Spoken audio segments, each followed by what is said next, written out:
জয় জগন্নাথ। আমার মিনি ব্লগে সকলকে জানাই স্বাগত। আসলে আপনারা ভাবছেন তো কেন জয় জগন্নাথ বলে ভিডিওটা শুরু করলাম। আসলে ভুবনেশ্বরে আসার পর আমাদের ইচ্ছে ছিল পুরীর রথযাত্রা উৎসব দেখতে যাব, কিন্তু রথযাত্রা উৎসবের সময় খুব ভিড় থাকার দরুন আমরা চলে গেলাম উল্টো রথের পরে অধরপনা উৎসব দেখতে জগন্নাথ দেবে। তো ভুবনেশ্বর থেকে বাসে করে পৌঁছে গেলাম পুরী জগন্নাথ মন্দিরে।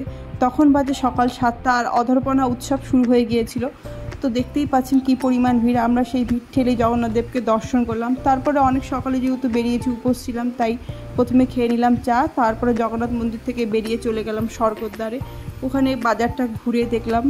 তো ঘোরাঘুরির পর আর পুরীতে এসেছি, খাজা কিনবো না এটা তো হতে পারে না। তা খাজা কিনে তারপরে ব্রেকফাস্ট করে চলে গেলাম গোল্ডেন বিচে। সেখানে গিয়ে একটু টুকিটাকি জিনিস দেখলাম, ডাব খেলাম। তারপরে সমুদ্র ধারে কিছুক্ষণ দাঁড়ালাম।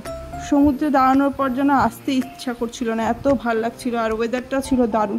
তারপরে হঠাৎ বৃষ্টি চলে আসার দরুন আমরা এক জায়গায় দাঁড়িয়ে ওখান থেকে চলে গেলাম পুরী স্টেশনে ভুবনেশ্বরের ট্রেন ধরার জন্য।